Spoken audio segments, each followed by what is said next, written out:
So this happened a couple of months back and I didn't pay any mind to it until a couple days ago, just recently, and I wanted to make a video about it because of how interesting it is that involves with two companies, Sony and Microsoft. Sony, which made the PlayStation, and Microsoft that made Xbox. Now both of these are consoles that have console exclusive games, and some of the games are multi-platform and some of the games that are not multi-platform, for example like Ratchet and Clank, that is specifically meant for PlayStation, or for me personally, Ori and the Blind Forest and Ori and the Will of the Wisps, that is only meant for Xbox, but for some reason it got extended to PC and Nintendo Switch. And of course you got Halo that is specifically meant for Xbox, but then you got some PlayStation icons, for example like Crash Bandicoot and Spyro, that were meant for the PlayStation but somehow got expanded to different platforms like Xbox, Nintendo Switch, and PC. But that's not what we're going to be talking about. Today we're going to be talking about this situation involving with the expected date of the next generation consoles that are going to be coming out in 2028 according to Microsoft.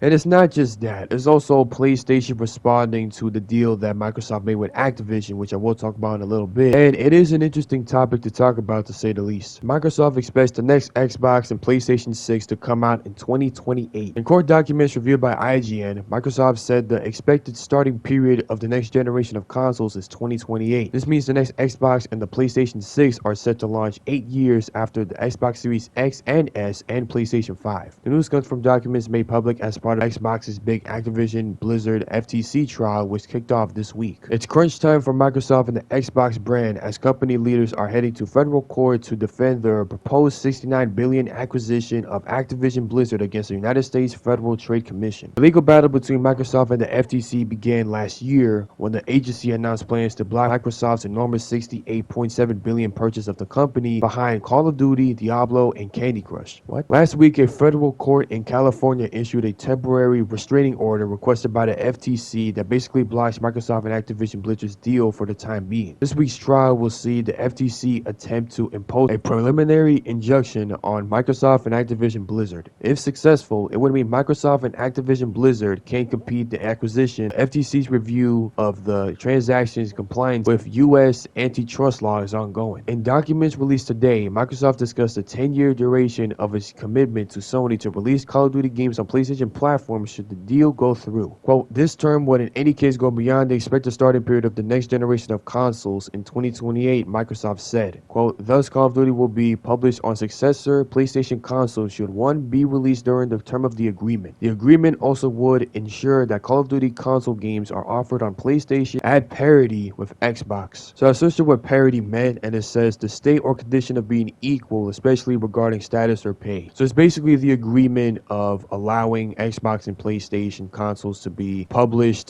to showcase and let the gamers that use PlayStation or Xbox to play the Call of Duty games. A 2028 release tallies with a previous document in which Sony said it does not expect its next generation PlayStation to come out until at least 2027, and that document released in November last year. Sony claimed it expected to lose access to the Call of Duty franchise in 2027. Sony then went on to state by the time it, quote, launched the next generation of its PlayStation console, it would have lost access to Call of Duty and other Activision titles. Microsoft's filing today counters this suggestion. Microsoft has announced a number of deals with rival video game companies in a bid to convince regulators its Activision Blizzard acquisition should be approved. For example, it signed a 10-year deal with Nintendo to bring Call of Duty games to its consoles. However, it has yet to agree a similar deal with Sony, despite drawing up a proposal. This Sony proposal provides for continued distribution of all Activision games on the PlayStation platforms at parity to Xbox, Microsoft said. Microsoft sent a draft of this agreement in December, but Sony so far has refused to play ball. Sony has yet to announce plans for PlayStation 6, although today it said it won't share those plans with Activision Blizzard if Microsoft's buyout goes through. PlayStation CEO Jim Ryan told the FTC it couldn't give immensely sensitive information about its next console to a company owned by Xbox. IGN has comprehensive coverage of the Microsoft's battle to buy Activision Blizzard. Keep an eye on our coverage so far page for updates. And yeah, I think I do agree with like what Sony said, that it won't share any plans of the PlayStation 6 if Microsoft finds a way to buy Activision Blizzard. Because let's just be honest, okay? I feel like PlayStation's bold assumptions of Microsoft making the next Call of Duty games or the next Activision Blizzard games only for Xbox, although they did sign a deal that the Call of Duty games are going to be published and, you know, shown for the other gamers that use either PlayStation or Xbox to be used on those consoles, but for PlayStation to not share any plans of the PlayStation 6 because of probably its bold assumption into thinking that the next games that involve with Activision Blizzard are probably going to be meant for Xbox only or a console or device that's in relation to Microsoft. So yeah, I understand why PlayStation feels this way because I feel like it's unfair for games that are in relation to Activision Blizzard like Overwatch, Call of Duty. But yeah, it's something that I feel like PlayStation should also worry about because it's unfair for a gamer that plays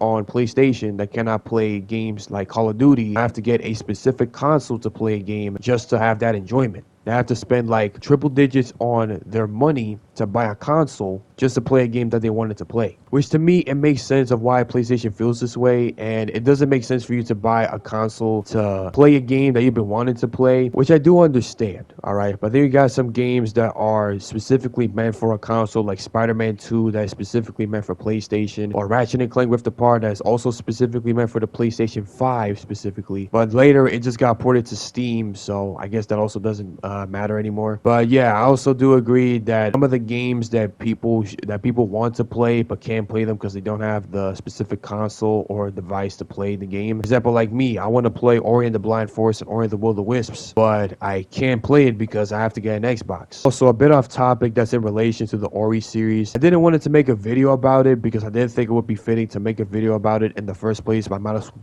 well just put it here. There was a leak in relation to the next game that Moon Studios is making, but the leaker said that the next game that Moon Studios is making is the third installment to the Ori series to complete the trilogy, according to the leaker. All right, and I saw some articles talking about it, but so far Thomas Mandler, the people that work at Moon Studios like Chris McEntee, Gennady Couture, Gareth Cocker, they haven't said any word about it, they haven't responded to it. Although Thomas Mandler did say that a third installment to the Ori series is very, very unlikely. But according to the leaker, it says that there's a very, very high chance that there's going to be a third game about Ori. Thomas Mandler did say that the next game that they're making is going to be multi-platform and it's going to be published by Private Division and not by Microsoft because Microsoft published the first two Ori games. So if there's gonna be a third Ori game, I mean according to the leaker, there might be a chance that there could be a Ori complete collector's edition, like the first, second, and third game. And if the next game is Ori 3, there could be a possible chance that the complete collector's edition of the first Ori game, the second Ori game, the third Ori game could involve with PlayStation having a port to those games. Then again, we won't know until we get news by Moon Studios or if their next published game is going to be shown on like the Game Awards or the next showcase that involves with games. But like I said, we won't know until we get the news being said. So with all that being said, I just wanted to make a video talking about involved with PlayStation and Microsoft. And yeah, I just wanted to put that out there. Don't know what else to say. If you guys did enjoy, leave a like, subscribe, comment down below what you think about the video. This is Wolf.Gray, and I'll see you all later.